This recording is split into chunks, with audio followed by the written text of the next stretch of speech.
주님의 은혜가 함께 하시기를 축복합니다. 오늘 믿음의 승리라는 그 제목으로 말씀 살펴보도록 하겠습니다. 주님은 주님의 교회를 산 위에 있는 도시처럼 교회를 통해서 이렇게 온 땅을 변화시키기를 원하시죠. 그래서 한편으로 교회가 든든히 세워져야 돼요. 왜냐하면 교회가 세워져서 그 교회를 통해서 이 세상이 변화되고 새로워지고 온전케 되는 그러한 거룩한 통로로 쓰시기 원하시죠. 그러니까 한편으로 교회는 세상을 반대하고 세상의 악함, 세상의 그 지극히 이기적인 관점으로 가는 것을 반대하고, 다른 한편으로는 세상을 적극적으로 섬기는 일을 해야 합니다. 세속화된 문화를 반대하고 대한 사회를 이루어야 될 사명을 갖습니다. 그런데 한편으로는 지금 세상은 어느 때보다도 서구 사상이 몰려와서 세속적인 가치로 물들어가고 있는 형편입니다.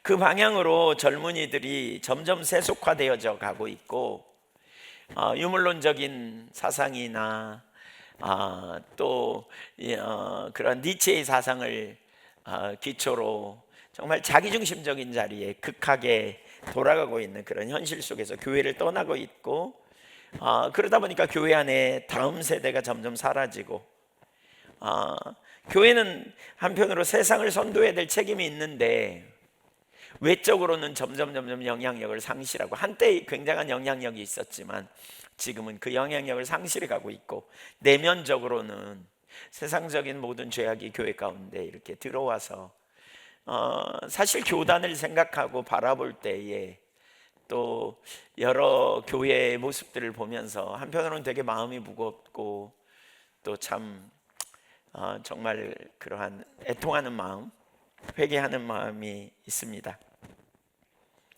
교회가 자정 능력을 상실하고 정말 주님 안에서 그러한 정말 주님을 기쁘시게 하는 삶을 살기보다는 이기적이고 자기중심적인 자리에 돌아가 있는 모습들을 보면서 염려도 되고 또 하나님 앞에 절박한 기도도 되어지고 그런 마음이 있습니다. 이런 상황에 그 어느 때보다도 우리는 지금 영적인 성숙으로 나가야 합니다. 우리가 무장되고 준비되어져서 한편으로 세상의 반문화 대한사회를 제시할 모범적인, 보여주기 위해 세워진 산 위의 도시처럼 우리가 그렇게 세워져야 할 텐데, 그러기 위해서는 무엇보다 우리가 계속 배우고 확신한 일에 거하는 자리로 나가야 되겠다는 것이죠. 최근에 이렇게 이런저런 일을 만나면서 저희 교단의 지금 뭐 여러 가지 상황을 보면서 진짜 어떤 데는 잠이 잘 안 오고, 우리가 근본적으로 변화되고 새로워져야 되는데 지금 이 상태로는 정말 안 된다는 그런 마음이 얼마나 팽배한지 모르겠습니다. 저는 오늘 특별히 이런 상황에 우리가 어떻게 더 잘 정말 그 선교적 교회, 선교적 백성으로서의 이 땅에 영향을 미칠 수 있을까라는 부분을 생각하면서 믿음에 대한 부분을 함께 나누려고 합니다. 어제 기도하는 가운데 믿음에 대한 부분에 대한 그 믿음으로 더 굳건하게 서도록 인도하시는 주님의 인도가 분명했어요. 그래서 믿음의 단계가 있음을 보고 우리의 믿음이 더 성숙된 자리로 나가야 되겠다라고 여겨져서 오늘 이 말씀을 같이 나누려고 합니다.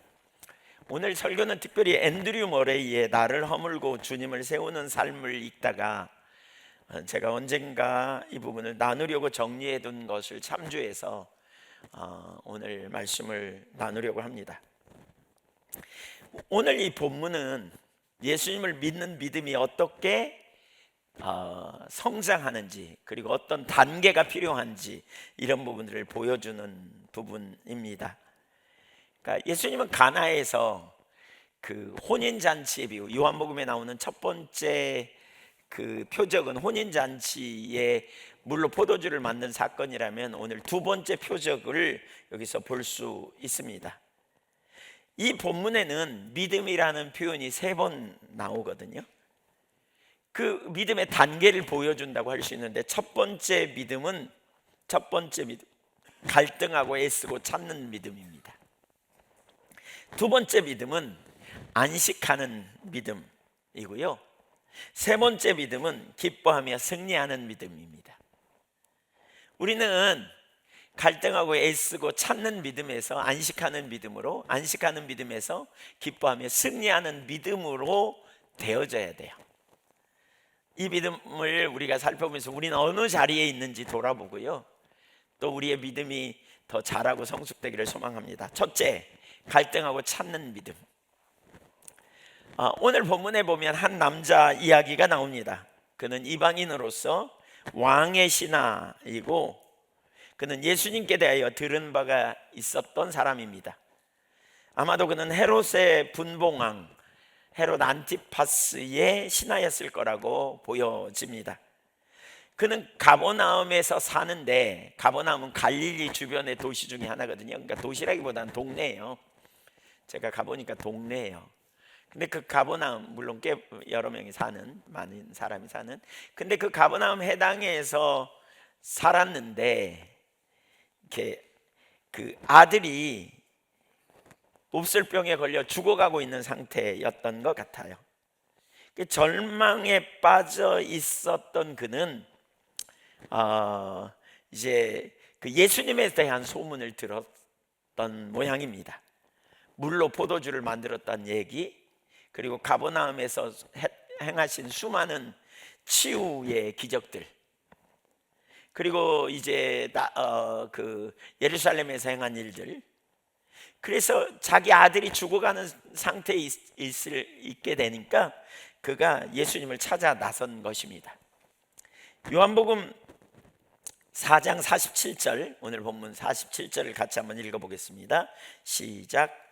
그가 예수께서 유대로부터 갈릴리로 오셨다는 것을 듣고 가서 청하되 내려오셔서 내 아들의 병을 고쳐주소서 하니 그가 거의 죽게 되었음이라.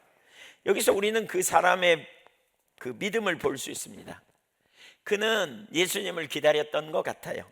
근데 예수님께서 유대로부터 갈릴리로 오셨다, 이 말을 들었다는 거죠. 그러니까 예수님을 찾았고 기다렸고 예수님이 오셨다는 말을 듣게 되자 가버나움에서 가나는 산 위에 있거든요. 그러니까 높은 언덕 위에 있는 산 중에 있는 도시예요. 산 이렇게 높은 곳에 있는, 약 그 거리는 27km에서 35km 정도 뭐 이렇게, 그러니까 떨어져 있는 거리다 뭐 이렇게 보는데, 그렇다면 빠른 걸음으로 가면 한 5시간, 성인 빠른 걸음으로 가면.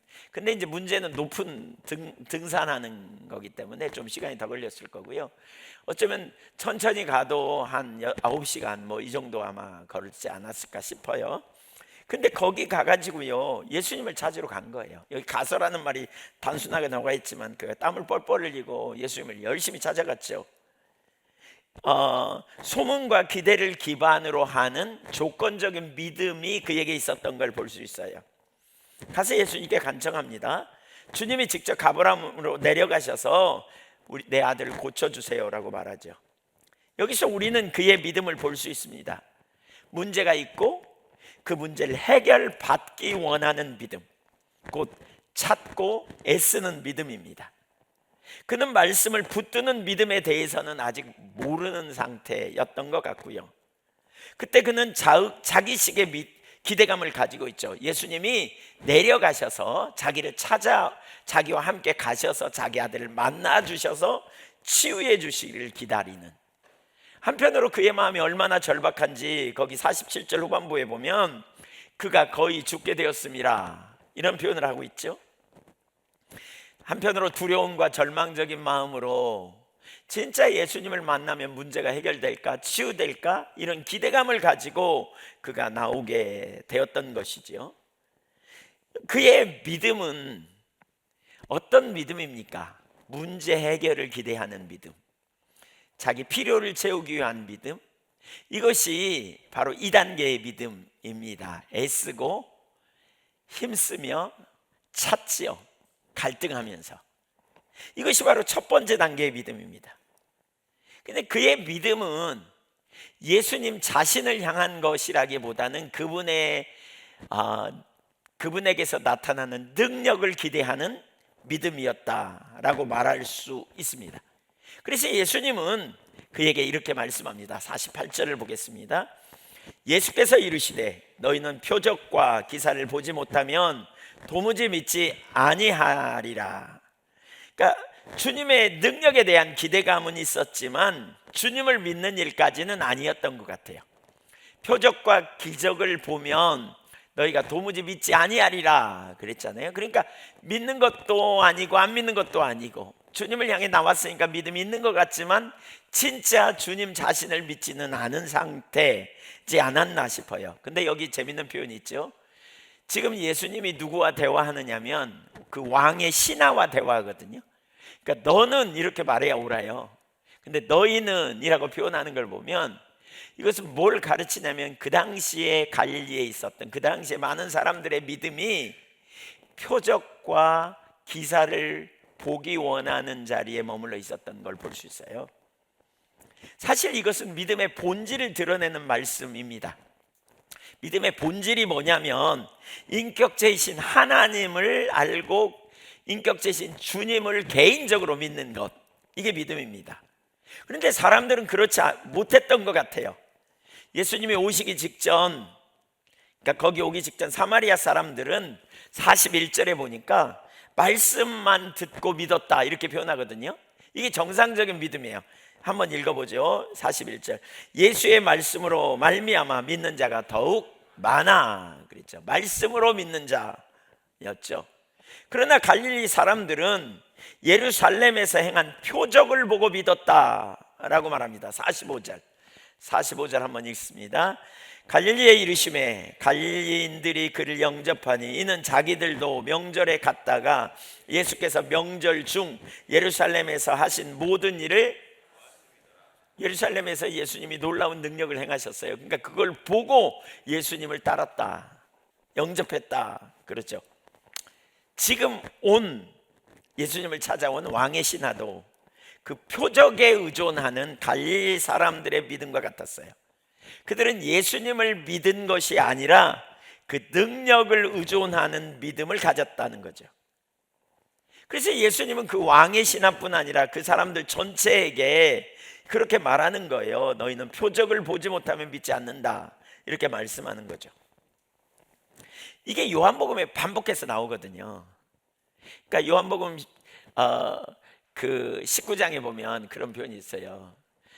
너희는 보지 않고 믿는 자가 복되다. 20장에 보면 그렇게 표현하죠. 보지 않고 믿는 자가 복되다 이런 표현 했거든요. 그러니까 근데 사람들이 그렇지 않았다는 거죠. 주님을 신뢰하지 않았죠. 열정적으로 수많은 사람이 주님을 따랐지만 정작 주님 자신을 따르지는 못했다는 거예요. 왜냐하면 그들이 주님을 몰랐기 때문에 그래요. 요한복음 2장 23절과 24절을 같이 한번 읽어볼까요? 시작.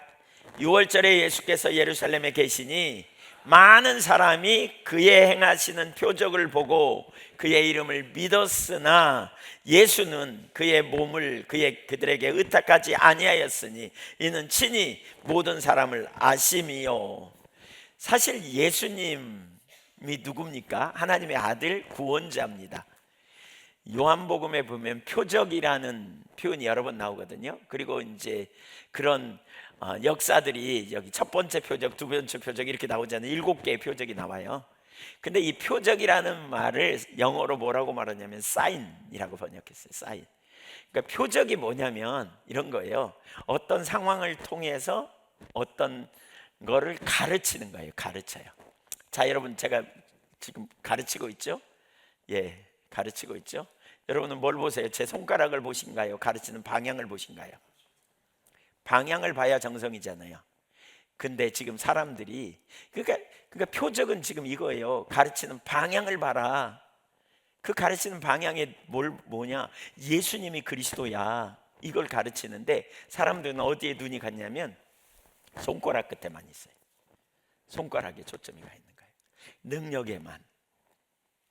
오병이의 사건, 예수님이 물고기 2마리와 보리떡 5개 5천 명 먹인 사건, 병자를 치유한 사건, 문제 해결. 그러면 자기 문제와 연결해서 내가 예수 믿으면 잘 살겠네, 예수 믿으면 평안하겠네, 예수 믿으면 내가 복 받겠네, 이런 문제 해결에만 초점을 두는 거죠. 눈앞에 있는 이익, 그러니까 거기에만 머물러 있어요. 그러니까 수많은 사람들이 예수님을 따랐는데, 아니 그의 이름을 믿었다니까요. 야, 예수님 믿으면 복 받아. 그런데 예수님은 아무도 그들에게 자기의 몸을 의탁하지 않았대. 왜냐하면 그들의 중심을 봤거든요. 수많은 사람이 따랐지만 정작 인격체의 신, 살아계신 주님 자신을 믿고 주님을 발견하지 못하는 자리에 머물러 있었다는 거죠. 그래서 그들은 주님을 바랐지만 단지 기적을 쫓는 믿음, 문제 해결을 쫓는 믿음, 자기 인생의 어려움, 위기를 해결하고 평안과 잘되고 복받기를 원하는 그 자리에만 머물러 있었다는 거예요. 요한복음 6장 26절을 보십시오. 이런 이야기들이 많이 나오는데 한 구절 더 보면 시작. 예수께서 대답하여 이르시되 내가 진실로 진실로 너희에게 이르노니 너희가 나를 찾는 까닭은 것은 표적을 본 까닭이 아니요 떡을 먹고, 표적을 본 까닭이 아니라는 거죠. 표적을 제대로 봤다면 그 표적이 가르치는 방향의 끝에 주님이 계시고 선물 주시는 주님이 계시고, 그 주님이 물고기 2마리와 보리떡 5개로 5천 명을 먹이시는 것은 예수님이 하늘에서 내려온 산 떡이심을 알고 그 생명의 떡이 되신 그분을 믿고 신뢰하는 믿음 안에서 영생을 얻을 텐데, 그들은 예수님을 왕 삼으려고 했어요. 심지어 왜? 이분만 믿으면 복 받겠네, 문제 없겠네, 평안이 있겠네, 잘 되겠네, 여기만 초점이 가 있었다는 거죠. 오늘 많은 사람들이 이런 신앙에 머무르는 경우가 허다하다는 거예요. 한편으로 오늘 우리에게도 주시는 말씀은 우리 자신을 돌아봐야 돼요. 많은 그리스도인이 이 왕의 신하처럼 예수님을 믿으면 더 나은 삶이 있다는 말을 들었고, 친분이 있는 사람들에 의하여 교회에 나와서 하나님의 말씀을 듣기도 하고, 또 간증을 들어보니까 예수 믿으면 뭐가 잘 되는 것 같고, 또 나를 전도한 사람들의 모습을 보니까 삶의 변화가 있고, 그래서 나도 예수 믿으면 뭐가 될 것 같다 이러면서 교회에 나오기도 하고 신앙생활을 하기도 하고 그리스도 안에 행복이 있는 것처럼 보여지기도 하고. 근데 그렇게 나오다 보니까 어떨 때 하나님이 처음 예수 믿으면 막 기도응답도 주시잖아요. 막 은혜도 주시잖아요. 그러면 이제 그 속에서 헤매죠. 야, 하나님이 주셨네. 그러면 하나님이 주신 건가? 내가 운이 좋아서 그런가? 뭐 이러다가 또 하나님 주신 것 같기도 하고, 뭐 뭔가 이렇게 체험한 것도 같고, 그러다가 믿음이 좀 생기기도 하고. 그렇지만 여전히 그 믿음이 표적을 쫓는 믿음, 문제 해결, 그래서 잘 되냐 못 되냐만 항상 관심이 있는, 내 앞날의 문제 해결에만 초점이 있는, 필요를 채우시는 주님, 그 주님을 선물을 주신 그 주님께까지는 나가지 못하는 상태에 머무르는 거, 이게 비극이죠. 열심히 기도도 하고 또 받은 은혜를 말하기도 하지만 성숙되지 못해요. 큰 기대를 품지 않아요. 설교를 듣고 성경도 읽고 기도도 했지만 어떤 때 모든 것이 정말 어렵다는 것을 알게 됐어요. 기도해도 금방 결과가 나오지 않고 성경 공부를 하지만 마음속으로는 여전히 말씀대로 살지 못하는 자신을 보면서 갈등이 있기 때문에 그런 거죠. 그들에게 예수님께서 더 나은 삶을 살 수 있도록 당신을 도우실 거라고 믿습니까? 그러면 아멘 합니다. 주님이 가장 좋은 것을 주실 수 있다고 믿으십니까? 아멘, 그럴 겁니다. 그러나 정작 주님이 나를 위해 그 일을 이루실 것이라는 기대감은 별로 없습니다. 그리하여 그들은 굶주려 있고 갈등하고 있고 힘겹게 노력합니다. 애씁니다. 그리고 종종 비참함을 느낍니다. 예수 믿기가 너무 어렵다고 생각하고 좌절합니다. 때로는 이런 상태가 수년간 아니면 일평생 동안 살아가는 사람 결코 적지 않습니다. 그런 와중 속에서 표적과 기사 보기를 기대하고 기적적으로 하나님이 나를 건져내시고 하나님이 승리케 해주시고 하나님이 우리를 이끌어 주시기를 기대하고 소망합니다. 이들은 이스라엘 백성들과 비슷합니다. 이스라엘 백성들 정말 놀라운 은혜를 경험했지 않습니까? 출애굽 여정에 400년 동안 종살이한 그들에게 하나님께서 그 애굽 사람들에게 자기들을 압제했던 그 애굽 사람들에게 10가지 재앙을 쏟으시더니 그들을 건져내신 얼마나 놀라운 능력입니까? 그런데 사흘 만에 며칠 만에 홍해 앞에 섰습니다. 홍해 앞에서 그들은 죽었다고 생각했습니다. 너무나 놀라운 하나님의 기적을 체험했습니다. 그런데 홍해 앞에 갔더니 그들은 죽었다고 또 그럽니다. 어떻게 합니까? 하나님이 홍해를 가르시고 그들을 건져내시고 자기들을 쫓아오는 애국 군대의 대적들을 다 물에 수장시켜 버리자 그들이 어떻게 합니까? 가지고 온 모든 물건, 아마 소고와 뭐 그런 것들을 가지고 와서 두드리면서 하나님을 찬양하지 않습니까? 그들은 여호와와 그종 모세를 믿었더라. 출애굽기 14장 31절에 이렇게 말합니다. 그들은 믿었습니다. 그들에겐 믿음이 있습니다. 주님이 능력을 주신 걸 그들은 믿었습니다. 근데 그들의 믿음은 그뿐입니다. 이게 힘쓰고 애쓰고 쫓아가는 믿음입니다. 갈등하는 믿음입니다. 능력을 체험해서 믿었습니다. 근데 불과 사흘 만에 마실 물이 없습니다. 그러자 원망하고 불평하기 시작합니다. 예. 왜 그랬습니까? 그들은 표적을 보았지만 그 표적이 가르치는 주님을 보지 못했기 때문에 그렇습니다. 그뿐입니까? 며칠 후에 그들은 또 먹을 것이 떨어집니다. 그러니까 똑같이 또 원망하고 불평합니다. 그래서 하나님의 만나와 메추라기를 그들에게 무수히 쏟아부어 주십니다. 그래서 그들은 그걸 먹으면서 나아갔습니다. 그런데 어느 날 마실 물이 없습니다. 뚝 떨어졌습니다. 길어왔던 물이 떨어졌겠죠. 그날 아침에도 만나를, 하늘에서 내린 만나를 주워 먹으면서 그들은 원망하고 같은 입으로 원망하고 불평합니다. 왜 물을 안 주냐고, 왜 우리를 죽이려고 그러냐고, 모세를 심지어 돌로 찔려고 그럽니다. 그러자 하나님 반석에서 물을 내게 하시잖아요. 이쯤 되면 그들의 믿음이 바뀌면 좋은데 안 그렇습니다. 그들은 계속 새로운 문제가 생기면 여전히 불신하고 여전히 원망하고 여전히 자기들은 죽었다고 결론을 내리는 이 자리에 반복된 악순환을 가지고 있습니다. 오늘날 너무나 많은 사람들이 이런 고백을 합니다. 우린 주님의 은혜로 구원을 받았습니다. 하나님의 아들이 나를 위하여 육신을 입고 오셔서 내 모든 죄를 지고 십자가에 달려 죽으셨습니다. 나는 은혜로 구원받았습니다. 믿습니까? 아멘. 그럽니다. 그런데도 불구하고 어떤 순간이 되면 원망하고 불평하고 낙심하고 좌절합니다.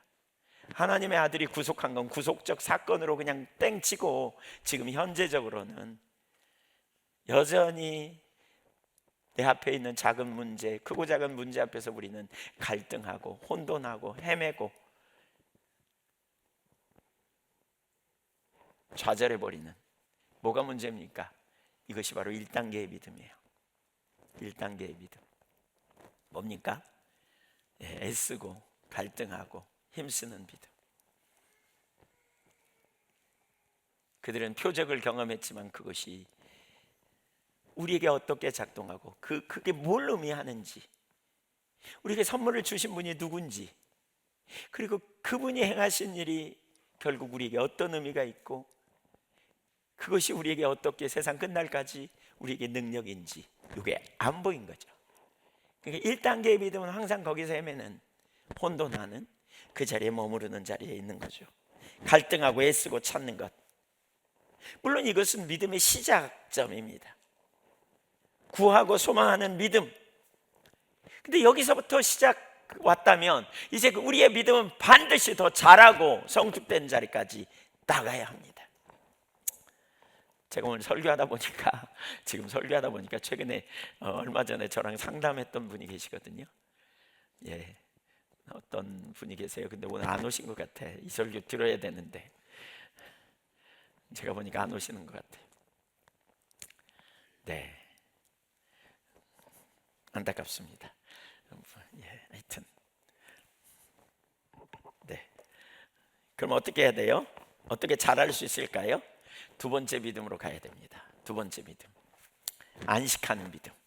한번 따라서 하십시오. 안식하는 믿음. 49절 보겠어요. 신하가 이르되 주여 이 아이가 죽기 전에 내려오소서. 그 왕의 신하는 처음에 거절당하는 것 같지만 그럼에도 불구하고 계속 예수님께 청하죠. 예수님 믿음의 시험을 주세요. 수르보니게 여인, 가나안 여인, 자기 딸이 귀신 들렸다고 예수님께 치유를 해달라고 이렇게 간구하자. 예수님 뭐라 그래요? 예, 자녀의 떡을 취하여 개에게 주는 게 옳지 않다. 듣는 그 가나안 여인이 얼마나 기분 나쁘겠어요. 그럼에도 불구하고 그는 믿음으로 반응하니까 예수님이 그 여인을 치유해 주시잖아요. 이 사람도 지금 무슨 말인지 알아듣는지 못 알아듣는지 잘 모르겠지만 계속 간구합니다. 주여, 내 아이가 죽기 전에 데려오소서. 매우 급박한 마음입니다. 지금 심각한 마음입니다. 예수님의 정말 오셔서 좀 도와주시면 좋겠다, 이런 마음을 가지고 지금 간구하는 것이지요. 이게 바로 그 애쓰고 힘쓰는 믿음인데, 갈등하는 믿음.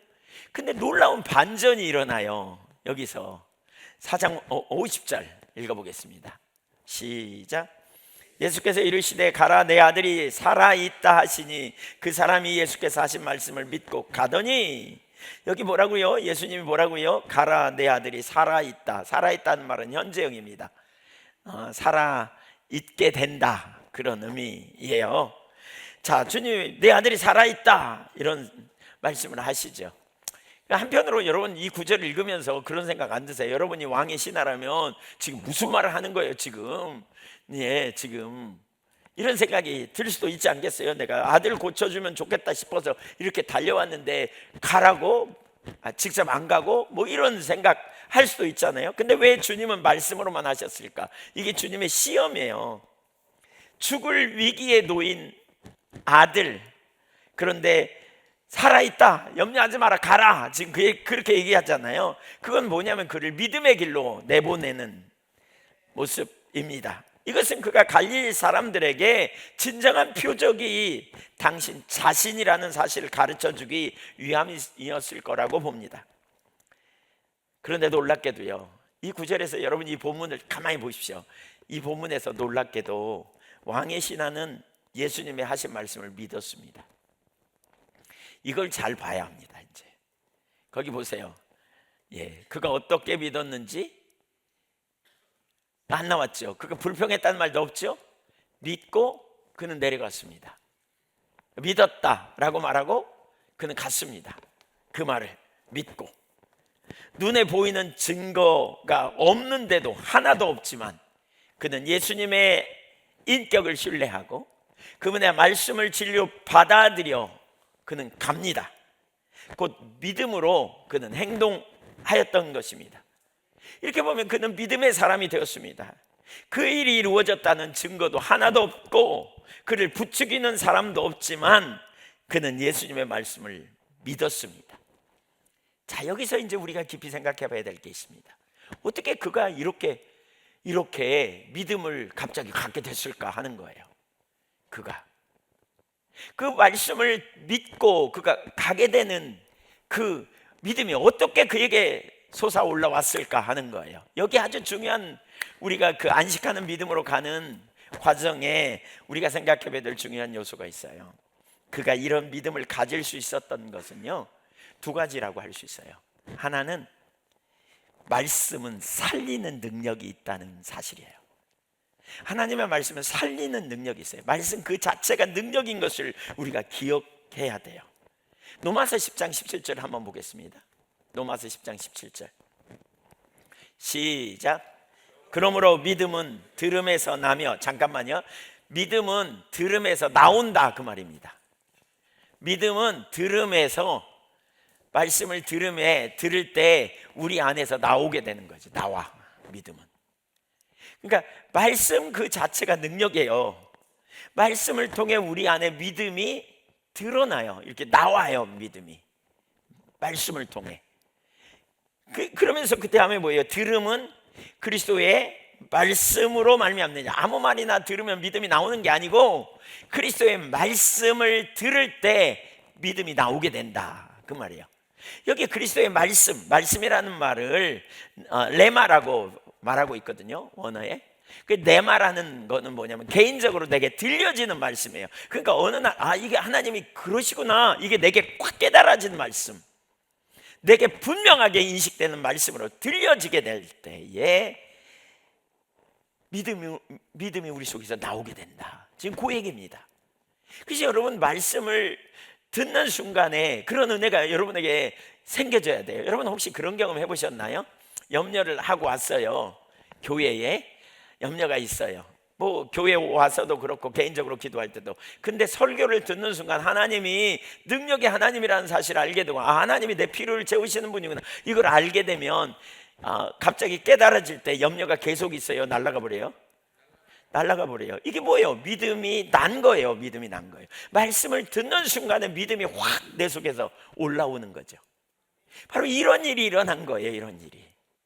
그래서 믿음을, 그리스도의 말씀을 가까이 접하되 자꾸 여러분 어떤 자세로? 열린 마음을 가지고 주님 제게 말씀해 주세요 라고 우리의 영에 성령께서 조명하셔서 말씀이 깨달아질 때 이런 일이 일어나요. 그래서 두 가지라 그랬죠. 첫째는 뭐냐? 말씀 그 자체가 능력이에요.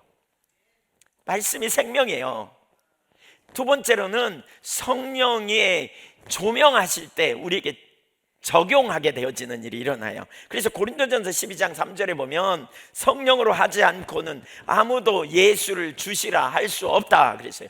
아무도 예수를 주시라고 할 자가 없어요. 성령께서 깨닫게 해주심으로, 적용시켜 줌으로 일이 일어나요. 우리가 말씀을 들을 때, 그래서 성령님 저에게 비춰주세요, 깨닫게 해주세요, 그럴 때 우리 믿음이 작동되어지는 거예요. 어떤 분들을 보면, 여러분도 그런 경험 하시나요? 제가 이런 얘기를 가끔 들었어요. 예한교회 오기 전엔 말씀이 안 들렸거든요. 근데 예한교회 오니까 말씀이 들려졌어요. 제가 어떻게 믿음을 갖게 됐어요? 이렇게 물어보면, 전에는 교회 오래 다녔는데 말씀이 하나도 안 들렸는데 말씀이 들어지면서 그냥 모르겠어요, 어느 날 저도 모르게 그냥 믿어졌어요. 이런 분들을 많이 봤어요. 믿음이 생기면 염려가 내려지고, 믿음이 생기면 두려움이 내려지고, 믿음이 생기면 담대해지고, 믿음이 생기면 우리 가운데 기쁨이 충만하고, 이런 일들이 일어나죠. 이런 일들이 일어나요. 바로 이런 일이 일어나야 돼요. 이런 일이.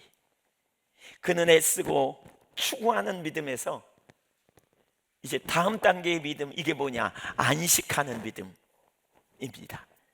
안식하는 믿음은 주님의 말씀을 근거로 말씀하신 주님께 내 염려도 내 문제도 다 맡기고 의지하며 평안을 누리는 단계로 가는 겁니다. 그는 아들의 그 문제에 대해 안심했습니다. 이제 자기 아들, 그는 주님의 말씀을 들었고, 그 말씀을 듣는 순간에 그 안에 믿음이 작동되어져서 주님이 그렇게 행하시겠구나라는 확신이 그 속에 있었던 겁니다. 그래서 그는 두말 않고 내려가기 시작했던 것이지요. 믿음은 듣는 데서 시작해 행함으로 증명됩니다. 그리고 그 믿음은 우리에게 놀라운 안식을 주는 말씀이라는 사실을 기억해야 합니다. 이 두 번째 단계의 믿음, 안식하는 믿음의 왕의 신하에게서 볼 수 있는 세 가지 특징이 있어요. 첫째는 말씀에 의지하는 믿음입니다. 말씀에 의지하는 믿음. 말씀이 생명이구나, 말씀이 능력이구나, 이걸 의지하는 믿음. 두 번째, 내적 평안과 안정입니다. 내적 평안과 안정, 그것이 왕의 신하에게 나타난 특징입니다. 셋째는 적극적인 믿음의 반응을 보여주고 있습니다. 이 말씀을 통해 우리는 오늘 이 왕의 신하의 이 모습을 통해 오늘 우리에게 주시는 주님의 음성을 들어야 합니다. 우리 자신을 점검해 봐야 합니다. 자, 하나님은 그리스도 안에서 우리에게 영생을 주셨어요.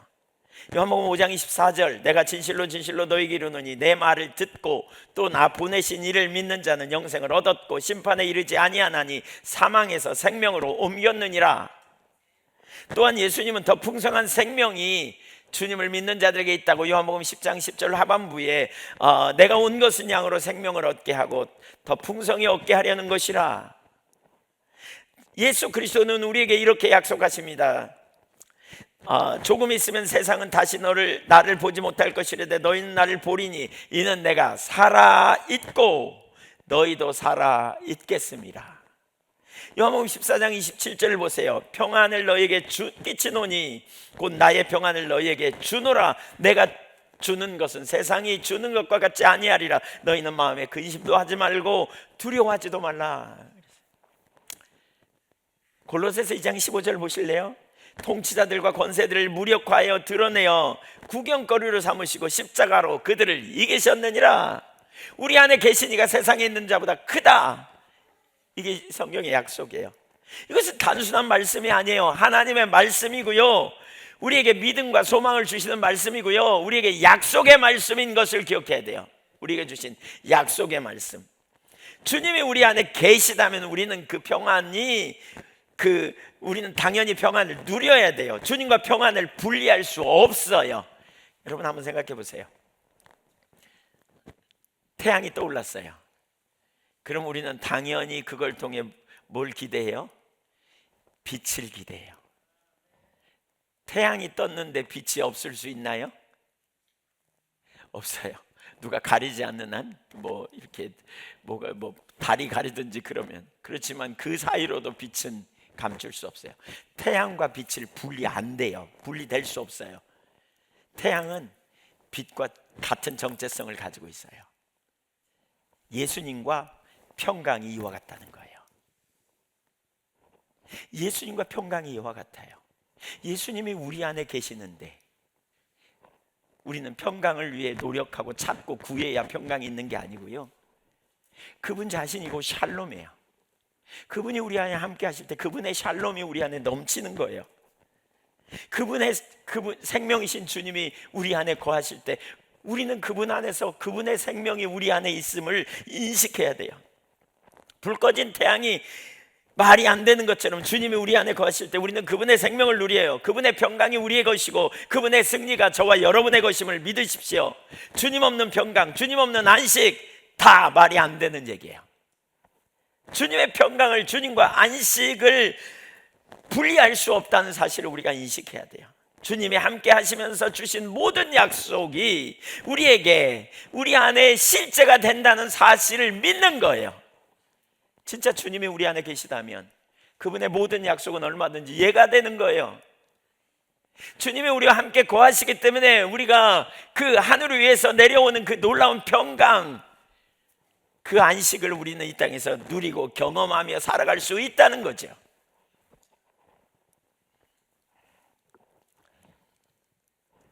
평화 평화로다 하늘 위에서 내려오네. 그 사랑의 이래 가사가 잘 생각이 안 나가지고 우리 주님이 주시는 평안, 평강, 안식, 생명, 주님이 우리 안에 계시다는 것과 그것과 평강을 분리할 수 없다니까요. 주님이 우리 안에 계시다는 것과 그분의 약속을 분리할 수 없어요. 주님과 그분의 약속은 하나예요. 그 약속이, 그 생명이신 주님이 어디에 계세요? 예수 믿는 우리 안에 거하세요. 믿으십니까? 주님이 우리 안에 계시다는 것은 곧 그분이 우리에게 생명이 되시고 그분이 우리에게 능력이 되시고 그분이 우리에게 참된 안식이 된다는 거예요. 왕의 신하가 그렇게 한 것처럼 아무것도 보이지 않지만 그렇게 믿고 행동할 수 있는 이유가 뭐냐? 그게 바로 주님의 말씀을 믿고 신뢰하기 때문에 그러는 거죠. 주님은 우리를 하나님의 안식으로 인도하시는 분입니다. 우리는 하나님의 약속 안에서 이 안식에 들어가게 됩니다. 그것은 곧 말씀을 믿음으로 얻어지는 것입니다. 히브리서 4장 1절부터 3절 표준 세번역을 보겠습니다. 표준 세번역을 잘 읽어보십시오. 시작. 그러므로 하나님께서 허락하시는 안식에 들어갈 수 있는 약속이 아직 남아있는 동안에 거기에 미치지 못하는 사람이 여러분 가운데서 아무도 생기지 않도록 두려운 마음으로 조심하십시오. 그들이나 우리나 기쁜 소식을 들은 것은 마찬가지입니다. 그런데 들은 그 말씀이 그들에게는 아무런 유익이 되지 못하였습니다. 그들은 그 말씀을 듣고서도 그것을 믿음과 결합시키지 않았기 때문입니다. 그러나 그 말씀을 믿은 우리는 안식에 들어갈 것입니다. 주님과 말씀을 분리했기 때문에 주님을 믿는다고 말하지만, 주님이 우리를 구원했다고 말하지만, 주님이 우리에게 생명을 주셨다고 말하지만 그 생명이 우리에게 어떻게 작동하는지 뭘 하는지 몰라요. 주님이 고아처럼 버려두지 않기 위해 성령으로 우리 안에 오셨다고 말하지만 그 생명이신 주님이 우리 안에 어떻게 구체적으로 어떻게 우리 가운데 역사하는지 주님 따로 약속 따로 분리시켜버린 거예요. 우리가 주님이 우리 안에 계심을 믿는다면, 주님이 샬롬의 주님이심을 믿는다면 우리는 우겨쌈을 당해도 쌓이지 않아요. 왜? 길을 내실 거니까. 답답한 일 당해도 낙심하지 않아요. 왜? 주님이 내 안에 계시니까. 고아처럼 버려두지 않으려고 우리 안에 오셨다니까요. 생명으로 인도하시는 주님이 우리 안에 거하신다니까요. 그분이 주신 모든 약속이 그리스도 안에서 얼마든지 이해가 된다 그러잖아요. 그 약속이 우리 가운데 이론이나 그냥 단지 우리가 언젠가 필요한 순간 끌어갖고 안 믿어지는데 억지로 믿고 그게 실제가 될까 말까 고민하는 이 애쓰는 믿음이 아니라 그 단계를 넘어서서 인격체 되신 주님, 우리 안에 생명으로 오신 주님, 우리를 위하여 자기 몸을 버리신 그 하나님의 아들을 믿는 믿음 안에서 우리는 그분 자신을 신뢰하며 그분이 약속하신 모든 일이 우리 가운데 실제가 되고 우리와 동행하시면서 필요한 순간에 길이 되시고 필요한 순간에 우리에게 지혜가 되시고 필요한 순간에 우리의 보호자가 되시고 필요한 순간에 우리의 공급자가 되실 것을 신뢰하며 매일매일 주님과 동행하는 가운데 때로는 어려움이 있지만 때로는 문제가 있지만 그럼에도 불구하고 안식하는 거예요. 주 안에서 나를 위해 죽으신 자기 몸을 버리신 주님께 피하고 주님을 의지하고 주님을 신뢰하고 주님을 우리가 찾고 주님께 우리의 초점을 두고 주님께 맡기면서 의의 최후 승리를 주실 주님께 맡기면서 능력을 주시는 주님께 의지하면서 우리들 그 안에서 안식하는 거죠. 이게 우리의 안식하는 믿음이에요. 이게 안식하는 믿음이에요. 주님 자신을 말씀을 아무리 들어도 믿음으로 작동하지 않으면 이게 꽝이에요. 이게 꽝이에요. 예수님께서 왕의 신하에게 가라 내 아들이 살아있다 라고 말씀하신 것과 똑같이 오늘 이 말씀을 들으세요. 예수님은요 오늘 우리에게 이렇게 말씀하세요. 가라, 내가 십자가에서 너를 위해 내 자신을 내어주었고 내가 죽었지만 나는 다시 살았어. 가라, 두려워하지 말고 내가 세상 끝날까지 너와 항상 함께 있어. 나는 살았어. 너는 내 안에서 살 거야. 내가 너의 모든 삶을 맡아주려고 네 안에 왔어. 너는 내가 이 일을 해주기를 바라냐? 네 변하지 않는 너의 본성 때문에 계속 힘들고 어렵냐? 네가 하려고 하지 말고 내게 맡겨. 죽어가는 영혼, 죄로 병든 영혼을 내게 맡겨. 그러면 내가 그것을 바로 잡아줄 거야. 여러분, 우리는 힘쓰고 애쓰는 믿음은 내가 어떻게든지 나를 바꿔보려고, 내가 어떻게, 얼마나 우리가 우리 자신에게 초점을 두고 우리 자신을 스스로 바꿔보려고 했습니까? 여러분, 오늘 우리는 주님께서 우리 영혼에 말씀하신 음성을 들어야 돼요. 두려워하지 말라, 내가 너와 함께. 담대해, 내가 너의 보호자야. 내가 너의 공급자야. 네 자원으로 안 돼서 내가 너를 위해 왔어. 너는 내게 맡겨. 너는 내게 맡겨. 내게 능치 못함이 있겠냐? 너의 염려를 내게 맡겨. 내가 널 돌볼 거야. 내가 널 이끌 거야. 그러므로 우리는 왕의 신하처럼 단순한 심정을 가지고 믿음의 걸음을 내디디며 주님이 주신 약속을 받아 나가는 거예요. 주님은 제게 말씀하셨습니다. 그러므로 저는 주님의 말씀을 믿을 수 있습니다.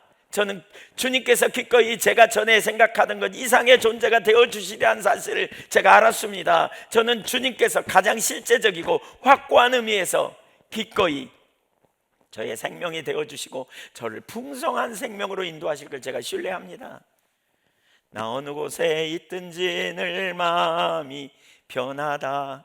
주 예수 주신 평안함 늘 충만하도다. 나의 마음속이 늘 평안해. 나의 마음속이 늘 평안해. 어떻게요? 주님을 믿는 이 안식하는 믿음 안에서 이게 가능해요. 이 안식하는 믿음 안에서 이게 가능한 거예요. 맡기는 거예요. 아둥바둥하는 믿음 내리고 그거 내리고 태양과 빛을 분리할 수 없듯이 주님과 그분의 약속을 분리할 수 없어요. 주님이 여러분 안에 계시다면 그분의 모든 약속은 여러분 안에 예가 됨을 기억하세요. 자꾸 맡기세요. 맡겨. 내려놓고.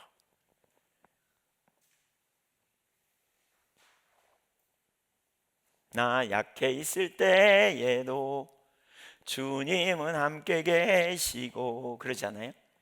우리의 피난처와 우리의 생명이 되신 우리 주님께 맡게. 이게 안식하는 믿음이에요. 이게 안식하는 믿음이에요.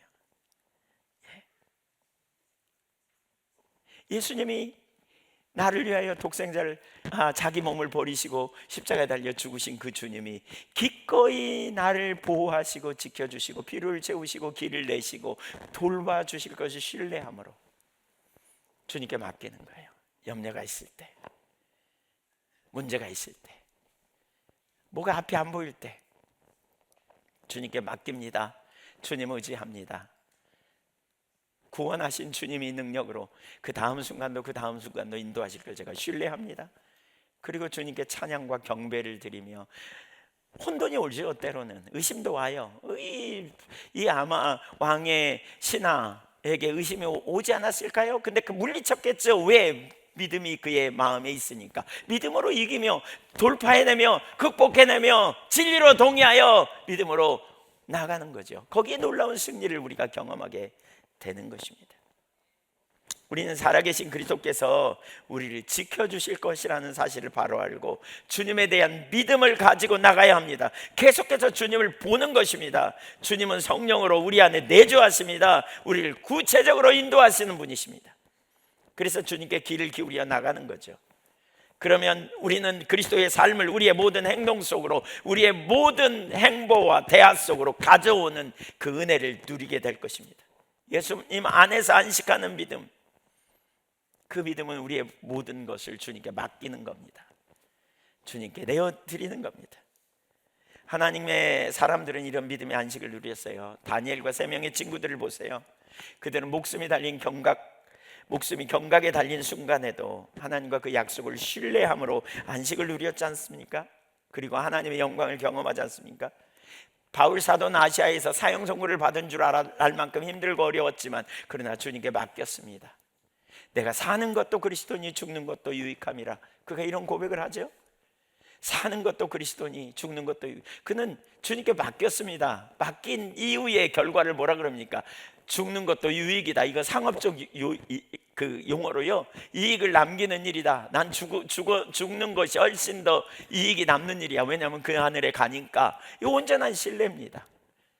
그러면서 뭐라 그래요? 그는 나의 힘, 그는 나의 검, 그는 나의 머리를 드시는 분, 그는 나의 변호사, 그는 나의 상급. 우리 그 찬양하죠. 내가 그리스도와 함께 십자가에 못 박혔나니 이제는 내가 사는 것이 아니요 내 안에 그리스도께서 사신 것이라. 내게 죽는 것, 사는 것도 그리스도니 죽는 것도 유익함이라. 그분을 힘삼고 그분을 능력 삼고, 이게 안식하는 믿음이에요. 이게 이 안에서 안식이 있어야 돼요. 제가 그런 표현 했잖아요. 왜 물고기가 이렇게 올라갈 때 힘들고 갈등하고 막 퍼덕거리고 막 그러다가 떨어지고 폭포 같은 떨어지고 물이 별로 없으니까 옆으로 푸득푸득하고 막 이런 상태에 가다가 어느 날 쑥 안식에 들어간 느낌이 들었다 그랬잖아요. 그게 안식하는 믿음이에요. 안식하는 믿음. 맡기는 거죠. 주님을 신뢰하니까.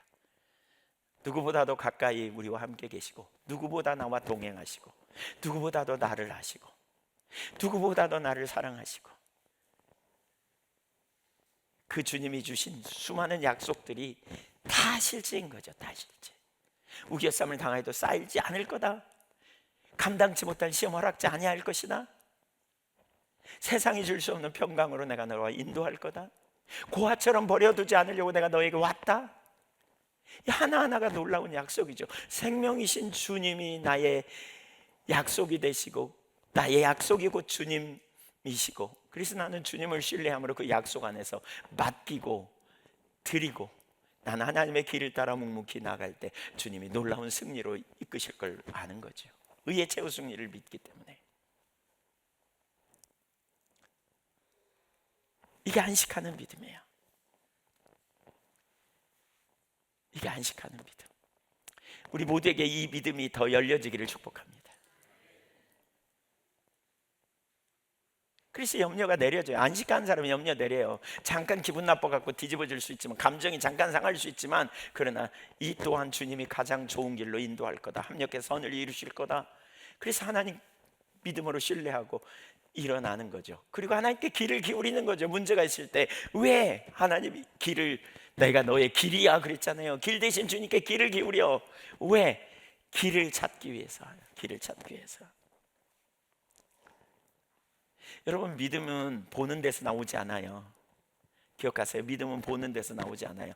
고린도후서 5장 7절에 그래서 바울은 나는 보는 것으로 행하지 않고 믿음으로 행한다 그랬죠. 믿음은, 한번 따라서요. 믿음은 보는 것이 아니라 듣는 데서 온다. 들어야 돼요, 말씀을.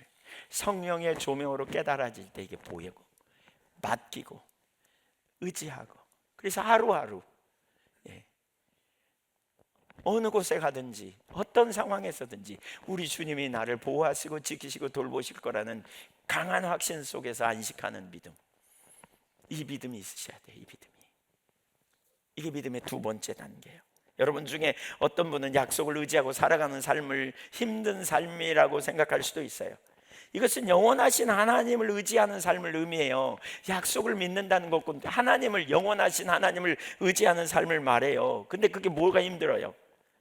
십자가에 못 박히신 그분, 사랑이 풍부하여서 나를 위해 긍휼히 여기신 그분을 신뢰하는 믿음이에요. 이것은 어려운 일이라고 말하는 걸 부끄러워해야 돼요. 우리 주님을 의지하는 거예요. 주님의 약속과 주님은 하나예요. 분리시키면 안 돼요. 그분의 모든 약속이 그리스도 안에서, 하나님의 모든 약속이 예수 그리스도 안에서 얼마든지 예가 된다 라고 그랬죠. 우리에게 실제가 되는 거죠. 말씀 하나를 믿는 게 아니고 말씀하신, 우리에게 표적을 보이신 그 끝에 계신 주님, 생명의 주님, 살리신 주님, 그분을 신뢰하는 거예요. 그분을. 그래서 앞날을 염려하지 않죠. 왜? 무슨 일이 일어날지 몰라. 그러나 염려 안 해. 왜? 그 순간에 주님이 필요를 채우시고, 그 순간에 주님이 능력을 주실 거고, 그 순간에 주님이 길을 내실 거고, 그 순간에 주님이 우리의 머리를 들어주실 거고, 우리의 변호사가 되어주실 거고.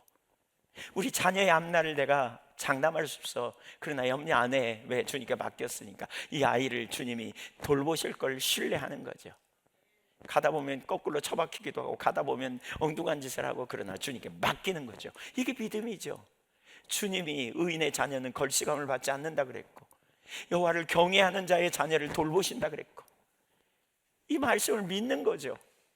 그래서 자녀를 축복하고 맡기는 거죠. 우리가 한계를 가지고 우리가 다 할 수 없지만, 다 우리가 이룰 수 없지만 주님께 내어드리고 나는 부지런히 주님을 따라가고 나가는 그 안식하는 믿음, 그 자리에 우리가 가야 돼요. 이게 가장 정말 복된 삶이기 때문에 이 믿음으로 안식을 누릴 수 있기를 축복합니다. 마지막 세 번째, 승리하는 믿음입니다. 믿음으로 안식한 왕의 신하가 집으로 돌아가는 길에 그의 종들이 달려왔습니다. 그리고 아들이 살아났대요. 51절 읽어봅니다. 내려가는 길에서 그 종들이 오다가 만나서 아이가 살아있다 하거늘 그 낫기 시작한 때를 물은즉 어제 7시에 열기가 떨어졌나이다. 53절, 그의 아버지가 예수께서 내 아들이 살아있다 말씀하신 그때인 줄 알고 자기와 온 집안이 다비드냐. 여러분 너무 놀랍잖아요. 언제 낫기 시작했다고요? 예수님의 말씀을 듣고 그가 믿음으로 반응하는 순간 이미 하나님은 역사하시기 시작했다는 거예요. 그러니까 믿음의 순간 하나님은 이미 역사하셨어요. 능동적으로. 우리가 믿는 순간, 안식하는 순간 주님이 일하고 계심을 믿으십시오. 아멘. 신뢰하는 거예요. 이거 신뢰하는 거. 제가 오래전에 그런 마음이 있었댔잖아요. 왜 저희 그 필리핀에서 내가 네 자녀들을 돌볼 것이다. 제가 그 뒤에 한 번도 우리 자녀들의 필요, 우리 자녀들의 뭐 이런 영역 어떻게 채울까 이런 거 염려하지 않았습니다. 왜냐하면 하나님이 하실 걸 믿었으니까. 제가 저희 자녀들 결혼할 때 그렇게 얘기했어요. 사위하고 며느리한테 너네 복 받은겨 이러면서, 하나님 이런 약속을 주셨어. 아마 덤으로 잘 살 거요. 예, 그 말 듣고 웃더라고요. 아마 안 믿어졌을 수도 있어요. 근데 저는 확실히 믿었어요. 왜냐하면 하나님을 신뢰하니까. 분명히 주님의 말씀인 걸 제가 알고 주님이 하셨으니까 주님이 하실 걸 신뢰했어요. 예, 안식하는 믿음, 이 믿음. 근데 이 믿음에서 이제 우리가 출발해서 한 단계 더 넘어가야 되는데, 우리가 이 믿음을 가질 때 여러분, 주님이 역사하세요. 주님이 누구신가를 찾고 보세요. 우리 주님이 누구예요? 나를 위해 자기 몸을 버리려고 육신을 입고 오셨고 십자가에 달려 죽으실 만큼 나를 사랑하시는데, 우리가 그 주님을 믿는데, 그 주님이 약속하신 거 안 이루어진 게 한 개도 없는데, 주님이 우리 안에 성령으로 내주하시는데 얼마나 신나는 일입니까? 얼마나 놀라운 일입니까? 왕의 신하가 집으로 돌아가가지고요, 무슨 일을 합니까? 예, 그와 그의 온 집안이 다 믿었대요. 그와 자기 집안이 다 믿었다. 두 가지 볼 수 있는데, 첫째는 그가 믿었다 그랬잖아요. 그는 예수님을 믿는 자가 된 거죠. 아마 그 이후에 그의 삶은 완전히 달라졌을 거예요. 그 안식을 뛰어넘어, 이분이야말로 생명이구나, 이분이야말로 진리구나. 그래서 그는 이제 뭐 할까요? 혹 이런 일이 있었지 않을까 싶어요. 가브나움의 백성들 사이에 분쟁이 일어나고 수많은 사람들이 그리스도를 반대했을지라도 이 사람은 변함없이 예수님 편에 섰을 거라고 봐요. 그는 주님을 진짜 믿었어요. 그 왕의 신하는 그리스도의 신자가 되기 위해 자기의 온 생애를 바쳤을 거라는 거죠. 그날로부터 예수님을 믿는 신자 하나가 가버나움 거리를 다니면서 그는 일전에 예수님께 나를 도우셨다라고 말할 수 있는 자뿐만이 아니라 나는 온 생애를 그분에게 드렸다라고 말하는 자로 되었을 거라는 거예요. 이게 승리하는 믿음이에요. 이게 나는 전적으로 주님의 것이다. 이제 우리도 어디서든지 이렇게 행하는 자가 돼야 돼요. 그리스도는 우리 믿음의 유일한 대상이 되고, 그리스도가 얼마나 최고의 가치가 있는 분임을 알고, 그래서 이 단계의 믿음은 이제 환경을 지배하는 믿음으로 갑니다. 환경에 눌리는 게 아니고 이 환경을 주님의 말씀을 따라 살아가고, 말씀이 생명임을 알고 예수 그리스도만이 유일한 소망임을 알기에 그는 만난 사람들에게 복음을 전하게 되고, 이것이야말로 진정한 기쁜 소식임을 알기에 복음을 전하는데 부끄러워하지 않고, 하나님의 말씀이 그렇다면, 진리가 그렇다면 기꺼이 그렇게 행하는 거예요. 삶 속에서. 로마서 1장 16절에 바울이 내가 복음을 부끄러워하지 않는다 그랬잖아요.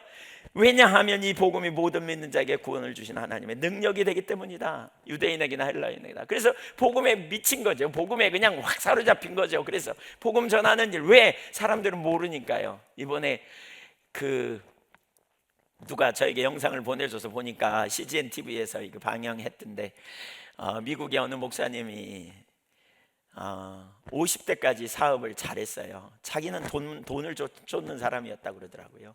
신앙생활 했지만 돈을 쫓는 사람이었다고. 근데 어떤 계기로 하나님 은혜를 경험하고 진짜 놀라운 복음의 가치를 발견한 거예요. 예수 그리스도.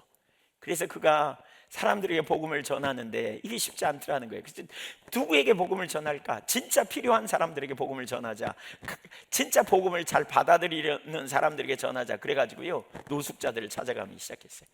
25년 동안인가 사역을 했더라고요. 노숙자 사역을. 미국 시카고에서인가. 근데 그 부목사님이 누구냐면, 시카고에서 갱단, 한국 사람인데 갱단에 가입했고 마약 중독자였고 감옥에까지 간, 그가 복음을 받아들이고 예수님을 믿게 되고 삶이 변화되고 그가 그 사역을 감당하고 있고요. 수많은 사람들이 돌아와서 그러한 놀라운 변화되고 회심하고 새롭게 되고 진짜 놀라운 역사가 나타났어요. 수많은 사람들이 정말 놀라운 변화가 일어나요. 너무너무 놀라운 일이 일어났더라고요. 그러면서 뭐라 그러냐면 밥을 줘봤대요, 처음에는. 근데 안 변하더라는 거예요, 사람들이. 그래서 밥도 주고 복음도 줬대요. 그래도 안 되더라는 거예요. 주님이 원하시는 방법은 복음으로 나가라 그랬대요. 그래서 그때부터 복음을 전하기 시작했더니 사람들이 바뀌기 시작하더래요. 복음이 능력이구나. 복음 전하는데 올인하는 거예요. 올인하는 거예요. 그냥 얼마나 많은 사람들에게 더러워도 막 포옹하고 그들에게 성경 공부하러 가자 그래서 일주일에 3번씩 성경 공부를 하는데 성경 공부하는 가운데 그들이 눈물을 흘리고 변화되고 회개 전환되고 그래서 그들 중에 변화된 사람들의 간증이 막 나오는데 정말 놀라운 회복이 일어나더라고요. 지난번에 영국 이번에 갔다가 거기 송 목사님이라고 하는 분 복음을 얼마나 열정적으로 전하는지 그분은 복음 전하다가 두드러 맞아가지고요 이빨이 부러지기도 하고 그랬어요.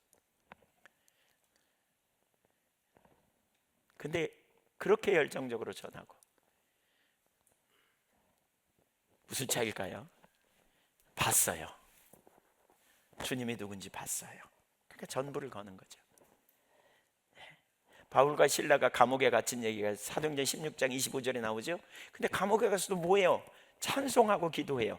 여러분 감옥에 가서 찬송하고 기도하는 일 할 수도 있어요. 근데 생각해 보세요. 아시아에서 복음을 전하려고 그랬잖아요. 근데 예수님의 영이 그를 마게도냐로 끌고 가서 빌립보에서 선한 일 하다가 감옥에 잡혀갔는데 근데 거기서 두드러 맞고 욱신거리는데 찬송하고 기도하기가 쉽겠어요? 근데 그렇게 했어요. 왜? 그는 승리하는 믿음을 가졌기 때문에 그들은 믿음으로 반응한 거예요. 믿음으로 반응한 거예요. 억울한 일도 경험하고 문제도 있지만 안식하면서 그러나 더 나아가 복음 주님의 뜻을 이루기 위해서 찬양하고 경배할 때 하나님이 그들을 통해서 얼마나 놀라운 일을 이루었습니까? 빌립보에 교회가 세워지는 놀라운 일이 일어났지 않습니까? 3일상 2장에 한나는 엘리 제사장에게 술 취했다고 꾸중을 들으면서도 그는 주님을 찾고 구하는 가운데 기도 응답을 경험했잖아요. 이들이 누굽니까? 어떻게 이들이 그럴 수 있습니까? 승리하는 믿음을 가졌기 때문에 그렇습니다. 결국 그는 온 집안 사람들에게 다 복음을 전합니다. 분명한 믿음을 소유할 뿐만이 아니라 자신 그것이 최고의 복임을 알았기 때문에 아내와 자녀들을 그리고 종들을 불러 모으고 예수님을 전했고 예수님께 인도했습니다. 이것이 승리하는 믿음의 사람들의 모습입니다. 우리가 집안에서 거룩한 영향력을 행사하고 싶다면 성경 공부 모임에서 영향력을 행사하고 싶다면 우리가 사회에 우리의 직장에서 공동체에서 영향력을 행사하고 싶다면 국가를 변화시키는 영향력을 행사하고 싶다면 교회를 변화시키는 영향력을 행사하고 싶다면 우리가 바로 이 자리에 가 있어야 돼요. 승리하는 믿음 이 자리에. 승리하는 믿음의 사람은 예수가 답임을 압니다. 승리하는 믿음의 사람은 그분의 약속이 그분의 기준이 진정한 승리가 있음을 압니다. 그래서 공동체에서 뭐예요? 누가 뭐라 그러든지 섬기고 누가 뭐라 그러든지 하나님 기준 가운데 있고 누가 뭐라 그러든지 약한 자를 같이 돕고 섬기고 사랑하고 이렇게 하는 거예요. 여러분 이 시대에 얼마나 많은 사람들이 이기적입니까? 근데 섬기고 손해보는 일이 있어도 기꺼이 주님의 뜻이라면 거기 나아가 동의하고 왜? 복음이 능력인 걸 알기 때문에. 그래서 공동체 가운데 선교적 삶을 살아내는 거죠. 공동체 안에서 교회 안에서 어떤 삶의 현장에서든지 선교적 삶을 살아내는 거예요. 내가 있는 현장에서 가정에서 주님이 작은 예수로서 주님을 따라가는 실천적인 삶을 사는 거예요. 내 안에 계시는 주님이 인도하시는 대로 순종하며 나아가는 거예요. 이기적으로 남이 그렇다고 나도 똑같이 대하는 게 아니고 정말 사랑으로 섬기고 배려하고 나누고 주님의 뜻을 이루기 위해서. 그것이 궁극적 승리임을 알기 때문에 예수님의 주권 아래 온전히 순복하고 예수님을 주님으로 온전히 받아들이고 그분을 온전히 신뢰하는 안식하는 믿음에서 시작하여 우리의 삶은 점점 변화되게 되는 것이죠. 믿음으로 세상을 이기고 믿음으로 다른 사람에게 복을 끼치고 믿음으로 하나님의 영광을 드러내 믿음으로 예수 그리스도의 형상을 우리의 삶에서 회복하는 일이 일어나는, 이처럼 승리하는 믿음의 세 가지 특징을 우리가 볼 수 있는데요. 첫째는 개인적 확신과 안식입니다. 그거 좀 방송실 올려주면 좋은데, 개인적 확신과 안식이 있습니다. 뭘 신뢰하여? 말씀을 신뢰함으로 안식합니다. 두 번째는 삶으로 나타나는 믿음입니다. 행동과 결단으로 주님을 따르는 겁니다. 어떤 자리에서든지 어떤 환경에서든지. 왜? 주님이 생명이고 주님의 말씀이 곧 진리니까. 그래서 어떤 순간 어떤 환경에서든지 따라가는 겁니다. 세 번째로 영향력을 확장합니다. 이런 사람을 통해 영향력이 확장됩니다. 바로 이런 사람이 선교적 삶을 살아가는 사람, 산 위에 보여주기 위해 세워진 도시처럼 이런 사람을 통해 하나님 나라가 넓혀지고 이런 사람을 통해서 주님의 영광이 드러나고 작은 예수가 드러나는 거죠, 삶의 현장에서. 그래서 지역 공동체, 속한 공동체 영향력이 나타나는 거죠. 아, 이 사람은 진짜 예수 믿는 사람이다. 야, 이 사람은 소외된 사람하고 함께, 어려운 사람이 와서 상담해, 어려운 사람이 도움을 청할 때 도와주고 함께 해주니까. 이것이 우리 기독교예요. 초대교회가 그랬잖아요. 그 핍박과 수많은 고통 속에서도 초대교회 성도들이 그랬잖아요. 사람들이 전염병 걸리면 다 버리고 도망가는데 기독교인들은 그 불사하여 그들을 긍휼히 여기고 데려다가 치료하고 돌봐주고, 이렇게 행함을 통해서 주님의 이름이 드러나는 거죠. 기독교인 그러면 선하게 행한 사람들 다 좋아하는, 물론 거기에 핍박도 엄청나게 심했지만 결국 기독교가 국교화되기까지 이런 과정이 있었죠. 지금 어느 때보다도 그 심각한 상황에 우리의 믿음이 여기로 가야 돼요. 여기에 승리하는 믿음. 네, 승리하는 믿음. 이들이 세상을 변화시켜요. 저는 이들을 뭐라 그러냐, 야성을 가진 그리스도인이라고 말하고 싶어요. 이들은 의의 최후 승리를 믿기에, 이들은 사는 것도 그리스도니 죽는 것도 유익함을 믿기에 믿음으로 주님 바라보면서 가는 거예요. 자존심이 상해도, 좀 손해봐도, 인간관계에 좀 어려움을 겪을 것이 예상돼도, 누군가에게 손가락질을 당할 것이 예상되었어, 분명히 내 삶에 불편함이 올 것을 예상함에도 불구하고 그렇게 믿음으로 반응하고 나가는 사람들, 이들을 통해 하나님 나라가 넓혀졌잖아요. 이들이 옥합을 깨뜨리고, 이들이 희생을 하고, 이들이 헌신하고. 왜? 그들은 바보라서 이렇게 하면 복 받을까 봐? 아니죠. 하나님 나라를 위해서, 하나님 영광을 위해서. 바로 이런 놀라운 은혜가 우리 한 교회, 저와 여러분에게, 우리 모든 한 분 한 분의 삶에 일어나기를 간절히 축원합니다. 우리 아담에게도, 할렐루야, 이름을 쉽게 지어야 돼. 다른 이름은 우리 자매님, 앞으로 달자매라고.